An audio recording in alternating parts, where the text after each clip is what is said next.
इससे पहले मैंने जो आपको पाठ पढ़ाया था धरती की शान, ठीक है, उसकी ये थोड़ी सी पंक्तियाँ रह गई थी, वो मैं इस पाठ में समझाऊंगी, ठीक है ना। इसमें पंक्तियाँ हैं, धरती सा छीर तू, धरती सा धीर तू है अग्नि सा वीर, तू जो चाहे तो काल को भी थाम ले, पापों का प्रलय रुके, पशुता का शीश झुके, तू जो अगर हिम्मत से काम ले, गुरु सा मतिमान, पवन सा तू गतिमान, तेरी नभ में से भी ऊंची उड़ान है, रे मनुष्य तू बड़ा महान है, ठीक है। तो इसमें कवि कह रहे हैं कि हे मनुष्य, तुझ में क्या है, धरती जैसा धीरज है ना। कैसा धीरज है, धरती की तरह तुझ में धीर गंभीरता है, तुझ में अग्नि जैसी शक्ति है, अग्नि सा वीर मतलब अग्नि जैसी शक्ति है, ठीक है। तू चाहे तो काल को भी थाम ले, ठीक है, वो क्या कर सकता है, तू काल को भी रोक के रख सकता है। फिर है पापों का प्रलय रुके, पशुता का शीश झुके, ठीक है। तू अगर हिम्मत से काम ले ले तो पापों की विनाश लीला जो है वो भी रुक सकती है, ठीक है। तू जो अगर हिम्मत से काम ले, ठीक है, अगर तू हिम्मत से काम ले तो क्या कर सकता है, हैवान बनने से भी दूसरे लोगों को रोक सकता है और खुद भी हैवान बनने से रोक सकता है, ठीक है। फिर आगे है, गुरु सा मतिमान, पवन सा तू गतिमान, तेरी नभ से भी ऊंची उड़ान है, रे मनुष्य तू बड़ा महान है, ठीक है। तुझ में क्या है, तुझ में महान देव गुरु जैसी बुद्धिमत्ता है, ठीक है। तेरी बुद्धि कैसी है, गुरु जैसी बुद्धि है, और तू पवन की तरह गतिशील है, ठीक है।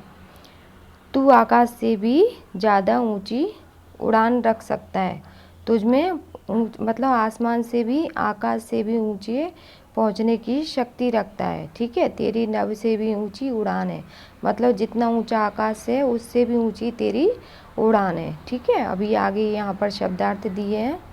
शान माने वैभव या गौरव, मुख माने मुख, प्रवाह या बहेड़, ठीक है। धरती यानी पृथ्वी और धरा, अंबर माने आकाश, नभ माने अंबर माने आकाश और नभ, ठीक है। ज्वाल माने अग्नि, भूचाल माने भूकंप, भाल माने ललाट या कपाल, ठीक है।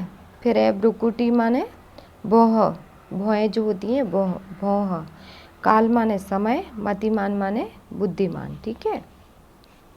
फिर आगे दिया है, निम्नलिखित प्रश्नों के उत्तर दीजिए, वो मैं आपको व्हाट्सएप ग्रुप में डाल दूंगी। फिर यहाँ पर है, निम्नलिखित शब्दों का शुद्ध उच्चारण कीजिए और शब्दकोश में से उनके अर्थ ढूंढकर बताइए, ठीक है।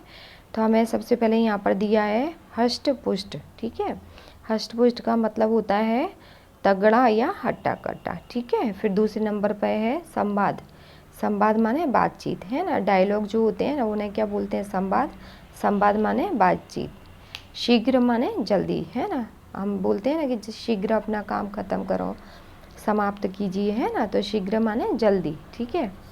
जौहर माने पराक्रम, है ना, जौहर का मतलब होता है पराक्रम। फिर आगे है अजनबी, अजनबी माने जो अपरिचित हो, ठीक है। फिर है वेदांत, ठीक है, वेदांत माने ब्रह्म विद्या। फिर आगे है मुकद्दर माने हमारी भाग्य या किस्मत, हमारा भाग्य, है ना। शागिर्द माने शिष्य, ठीक है, शागिर्द माने शिष्य। व्रति माने मनोदशा। फिर है स्पष्ट माने जो साफ हो, ठीक है। फिर यहाँ पर निम्नलिखित काव्य पंक्तियों का भावार्थ लिखना है, बताना है, ठीक है। तो वो मैंने आपको अभी थोड़ी देर पहले ही समझाया है, ठीक है। फिर आगे है, निम्नलिखित प्रश्नों के उत्तर दीजिए। फिर है उचित जोड़ मिलाइए, मतलब मैचिंग सेंटेंस है यहाँ पर, उचित जोड़े मिलाइए।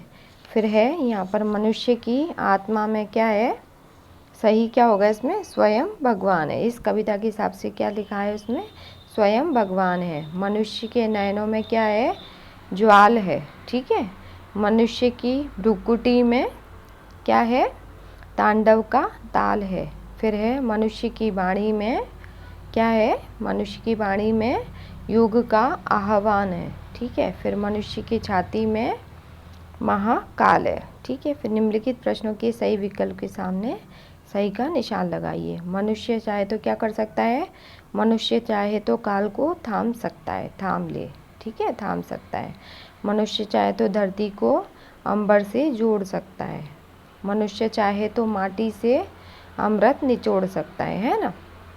इस तरह यहाँ पर फिर ये नीचे दिया है, नीचे दिए गए शब्दों के विरुद्धार्थी शब्द देकर वाक्य में प्रयोग कीजिए। अमृत का क्या होगा, विष, ठीक है, विरुद्धार्थी माने उल्टे, है ना। जैसे यहाँ पर धरती का आकाश दिया है ना, तो फिर यहाँ पर वाक्य भी बनाना है, ठीक है ना। पंछी आकाश में उड़ रहे हैं, ठीक है।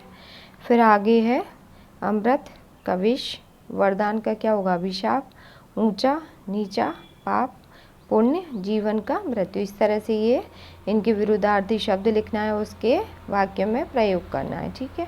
फिर ये सारी चीज़ें आपको अच्छी तरह से नोटबुक पर लिखना है।